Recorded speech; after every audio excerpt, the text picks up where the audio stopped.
అందరికీ నమస్కారం అండి. నేను ఒక తల్లి కొడుకుని చూశానండి. పెద్ద వయసు వచ్చేసింది ఆవిడకి. కానీ తల్లి వయసులో ఉన్నప్పుడు తల్లి దగ్గర పట్టుకెళ్ళి తినేవాడు. తల్లిని పట్టించుకోకుండా ఆడ పనులయ్యో ఆడ చేసుకునేవారు. ఇలాగే ఉంటుందేమో అని అనుకున్నాను నేను.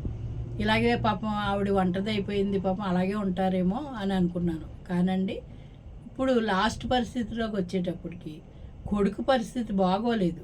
బాగోకపోయినా తను ఏం చేస్తున్నాడంటే తల్లికి ఏం కావాలి ఏంటి అనేది తనకు కుదిరినప్పుడల్లా వెళ్ళటం, అక్కడ కావాల్సిన సౌకర్యాలు కల్పించి అక్కడ పెట్టేసి వచ్చేస్తున్నాడు. అంటే పట్టించుకుంటున్నాడనే కదా. కానండి అలాంటి పరిస్థితిలో అలా బిడ్డ పట్టించుకున్నాడంటే ఎంతో సంబరపడిపోయి ఆ తల్లి మనసు ఇంకా 4 రోజులు ఎక్కువ బతికితే బాగుండు అనిపిస్తుంది కదండి.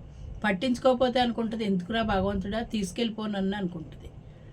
నాకు చెప్పింది బియ్యమని పప్పులని అన్నీ తీసుకొచ్చి ఇంట్లో పెడుతున్నాడమ్మా, అన్నీ పెట్టాడు, నాకు బాగానే చూస్తున్నాడు, వస్తున్నాడు, వెళ్తున్నాడు, మధ్య మధ్యలో ఎప్పుడైనా ఫోన్ చేస్తున్నాడని. కావాల్సింది అదేనండి. ఎంత ఒక 7-8 కేజీలు నెల వచ్చేటోడికి తింటదేమో కదా. ఎక్కువ అయితే తినరు. ఆ షుగర్ పేషెంట్ తక్కువ అన్నం తింటారు. అలాంటిది ఆ బియ్యమే సరిపోతాయి. ఎంత పప్పు అయితే 4 రోజులు వచ్చేస్తుంది.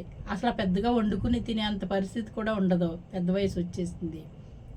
ఎంతో ఇదిగాను డబ్బుల్లో మసిలిన వాళ్ళు, డబ్బులు లేకపోతే బెంగ. ఇంకా అప్పుడు జీవితం లాస్ట్కి వచ్చేటోడికి ఇంకా డబ్బు మీద వ్యామోహం ఉండదు, ఏముండదు. ఏదో రోగం వస్తే ఆలోచిస్తారు తప్ప, లేకపోతే ఇంత ఉంటే చాలు, అది 4 రోజులు గడిపేసుకోవచ్చు అనేసి రోజులు గడుపుకుంటున్నారు కొంతమంది.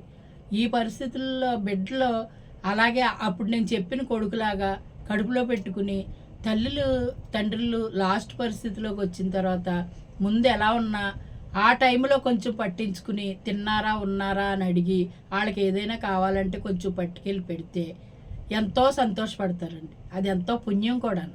అది కావాలంటే మళ్ళీ బతికి రారు కదండి తల్లి తండ్రి. వాళ్ళు ఉన్నంతకాలం వీళ్ళు బతకలేరు కదా. ఏమంటారు చెప్పండి.